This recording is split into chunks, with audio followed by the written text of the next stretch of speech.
A group of Nevada farmers dumped millions of bees straight onto the desert's salt crust. No hives, no boxes, just bare earth. Agricultural experts called it insane. But 1 month later, those same barren fields were at the center of a crop pollination breakthrough, now responsible for a quarter of America's alfalfa seed. How did a desperate gamble in the dust change the fate of an entire industry, and what secret did those purple blooms still keep? The answer begins in the very heart of the pollination crisis. Each alfalfa flower hides a secret beneath its purple petals.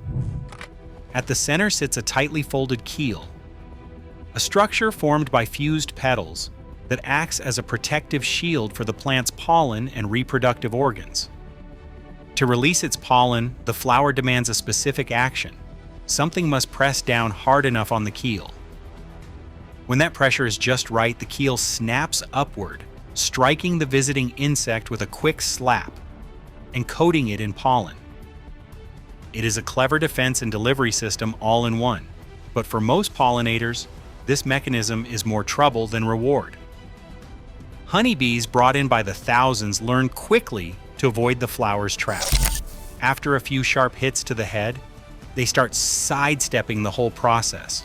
Instead of pushing down on the keel, they pierce the side of the flower to steal nectar, leaving the pollen locked away and the flower unfertilized. The result is a field full of blossoms, but nearly empty seed pods. Without the right pollinator willing to trigger the keel, acres of alfalfa remain just a show of color. No seed, no harvest, no payoff. The problem is not the number of bees or the number of flowers. It is a tiny, stubborn piece of plant engineering that keeps the whole system from working unless a pollinator can crack the code. Honeybees arrived in boxes stacked high on the edge of the fields, their hives humming with life. Growers hoped these imports would solve their pollination crisis, but the reality inside the alfalfa stands told a different story. After just a few encounters with the flower's snapping keel, honeybees started to change their tactics. Instead of landing squarely on the blooms, they learned to slip around the sides, avoiding the slap and sipping nectar through tiny holes they chewed in the petals.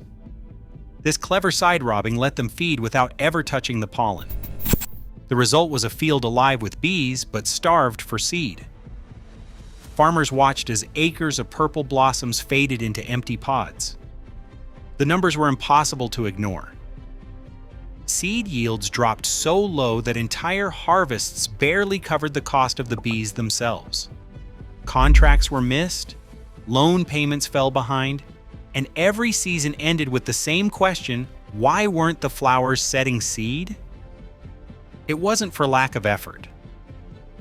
Some tried doubling the number of hives, hoping brute force would turn the tide. Others experimented with different bee breeds, but the outcome never changed.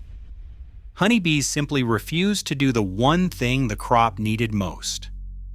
In meetings and at kitchen tables, frustration took root. The old solutions weren't working. Something had to give, or the valley's alfalfa fields would become a graveyard of wasted color and broken hopes. For growers, the need for a new answer became impossible to ignore. In the early 1950s, a quiet revolution began in the fields and laboratories of Washington State University.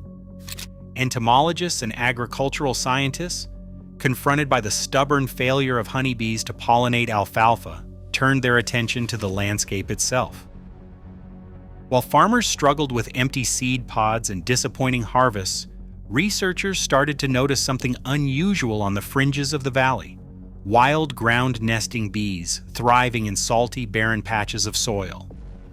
These bees, later identified as Nomia melandri, the alkali bee, seemed undeterred by the alfalfa flower's tricky keel. Instead of avoiding the snap, they landed with confidence, triggering the mechanism and collecting pollen in the process.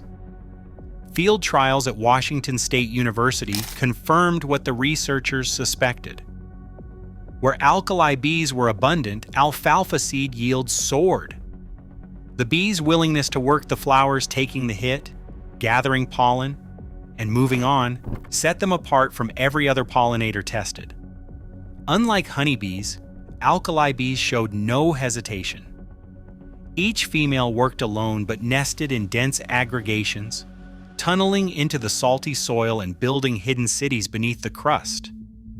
Their metallic stripes and smaller size made them easy to distinguish from honeybees, but it was their behavior that truly mattered. Archival reports from the university's entomology department documented the difference in seed set between fields with and without alkali bees. In some cases, yields were several times higher when these native pollinators were present. The scientists realized that the answer to the valley's pollination crisis had been there all along, hidden in the overlooked corners of the landscape. The challenge was no longer just about finding the right bee, but about understanding and recreating the conditions that allowed them to flourish. The discovery of Nomia melanderi's role in alfalfa pollination gave the scientific community a new direction. It was no longer a matter of importing more hives or breeding tougher honeybees. Instead, the focus shifted to the soil, the salt, and the native species perfectly adapted to both. This insight would lay the groundwork for a new kind of partnership between agriculture and the natural world, a partnership built on careful observation and respect for the tiny engineers already at work. Turning farmland into a home for wild bees demanded a kind of thinking that ran against every farming instinct. Instead of coaxing crops from the earth, growers began by pouring salt onto the soil, enough to whiten the ground and keep nearly everything else from growing. The numbers were staggering, about 22 tons of rock salt per acre, spread evenly across ground that could have grown wheat or hay. To outsiders, it looked like sabotage. But beneath that crust, something far more deliberate was taking shape. The next step was water, not on the surface, but underground. Crews dug down, carving shallow beds that would hold moisture below the reach of the summer sun. Into these trenches went layers of washed gravel, forming a hidden reservoir. Perforated PVC pipes, laid out in a web about 1 foot beneath the final surface, allowed water to be added or drained with precision. The pipes were not just for irrigation, they controlled the subtle balance between wet and dry that alkali bees need to survive. Too much water and the nests would flood. Too little, and the soil would bake hard, driving the bees away. Above the gravel, the soil was rebuilt layer by layer, silty loam. Low in clay was chosen for its ability to hold moisture, yet remain easy for bees to dig. Each lift was packed just enough to prevent settling, but not so tight it would become a barrier.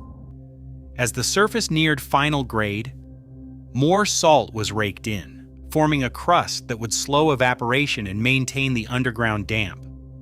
The finished bed looked barren, pale and crusted and silent. But probes sunk into the soil showed a narrow band of perfect moisture, just where the bees would want it. This was not a matter of luck or guesswork. Soil scientists measured electrical conductivity and tracked water movement through the profile, adjusting salt and moisture until the conditions matched those of natural alkali bee aggregations. The result was a landscape engineered for a single purpose: to invite millions of wild bees to dig, nest, and multiply. Every detail, from the depth of the pipes to the texture of the soil, was tuned to the biology of a creature most people never noticed. For the families who built these beds, the risk was enormous. Thousands of dollars per acre spent on land that might never host a single bee. But in that calculated gamble, a new kind of agriculture was taking root. Devoting farmland to bare, salty ground ran against everything most growers believed. Yet in the Walla Walla Valley, families like the Inghams did not just risk a corner. Some set aside dozens of acres, land that could have grown wheat or hay, and dedicated it entirely to bee habitat. The beds looked like nothing but lifeless earth, a patchwork of gray and white, where crops would never take root. For years, neighbors shook their heads. Giving up that much productive ground for an insect sounded reckless, even desperate. But for those who made the leap, the decision was not just about science or profit. It was about faith in the land, in the bees, and in each other. The commitment extended beyond the farm gate. Local officials recognized what was at stake. On rural roads bordering the bee beds, county crews installed signs urging drivers to slow down. The speed limit dropped to 20 miles per hour, not for children or livestock, but for the bees themselves. The logic was simple: dust clouds and vibrations from fast-moving vehicles could disrupt the delicate nesting surface, scattering bees or collapsing their tunnels.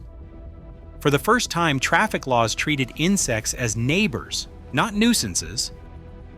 Even delivery trucks and farm equipment adjusted their routes and routines out of respect for the pollinators working just below the surface. In coffee shops and church halls, the conversation shifted. What started as a gamble by a handful of families became a point of pride for the whole valley. School children learned about alkali bees, alongside lessons on wheat and irrigation. Local newspapers ran stories about the bee zone, and visitors came from other regions to see the experiment firsthand. The sacrifice of prime acreage, sometimes 30 acres or more, was not just a private risk. It became a community investment, one that bound neighbors together in a shared wager on something most people had never even noticed before. In this way, the valley's social fabric stretched to make room for millions of new residents, each one no bigger than a grain of rice, but together, powerful enough to change the fate of an entire crop. A single acre of bee bed, crusted with salt and seemingly lifeless from above, supports a population density that rivals any city. At the height of summer, researchers estimate that 40 million alkali bees are at work across the valley. Each female, driven by instinct and opportunity, emerges from her tunnel and launches herself into the purple haze of alfalfa bloom. The sound builds, not a buzz, but a low, steady hum that rolls over the fields and hangs in the air, a signature of life hidden just below the surface. Within this underground metropolis, each bee is an architect. Tunnels branch and curve, connecting thousands of nests in a living network. The density is staggering. Side by side, the bees dig their chambers, sometimes only inches apart. Above ground, their numbers are revealed in flashes. Clouds of metallic bodies rising and settling, a constant relay between nest and flower.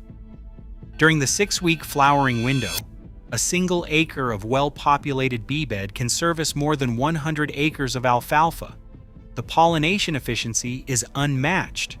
As each bee willingly trips the stubborn keel of the alfalfa flower, she does the work no honeybee would, unlocking pollen, fertilizing seeds, and ensuring the crop's future.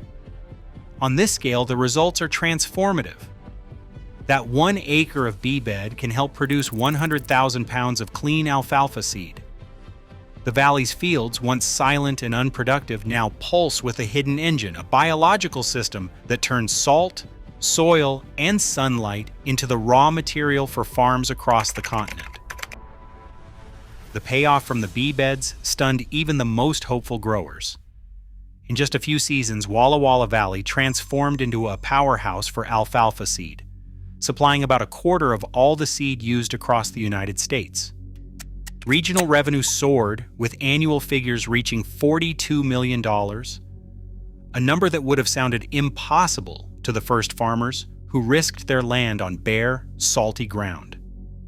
For individual operations, the difference was even more striking.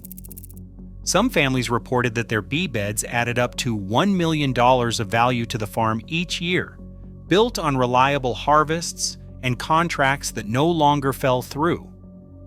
Seed yields jumped by hundreds of pounds per acre, sometimes over 400 pounds more than fields pollinated by honeybees alone.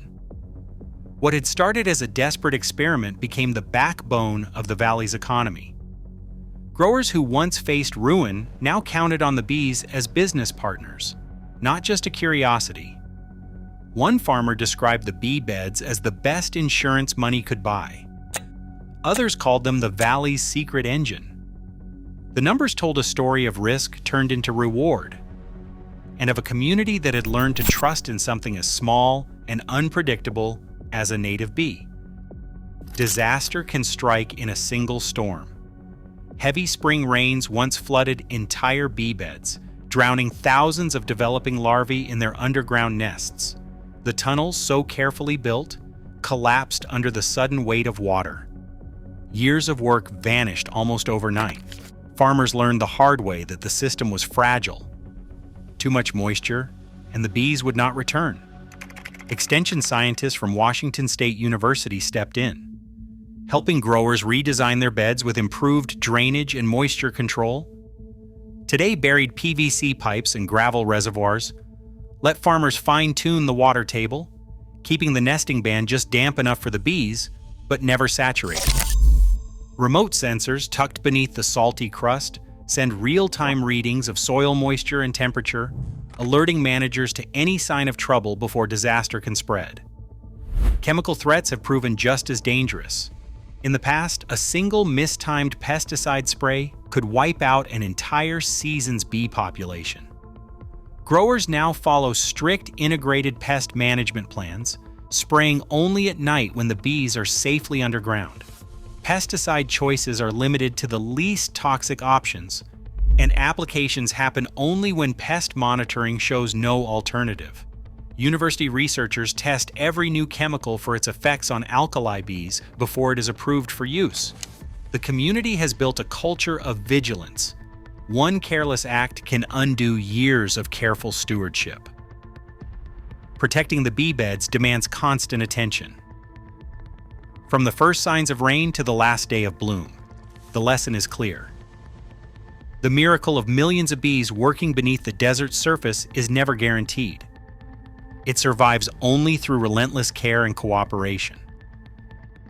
Today, a quarter of America's alfalfa seed grows because native bees thrive where others fail, thanks to human stewardship, not control. As pollinator populations plummet worldwide, this partnership proves that working with nature can feed millions. Every summer, millions of alkali bees remind us, sometimes the future depends on protecting what's already beneath our feet. What would happen if we listened more closely to the land? Share your thoughts below.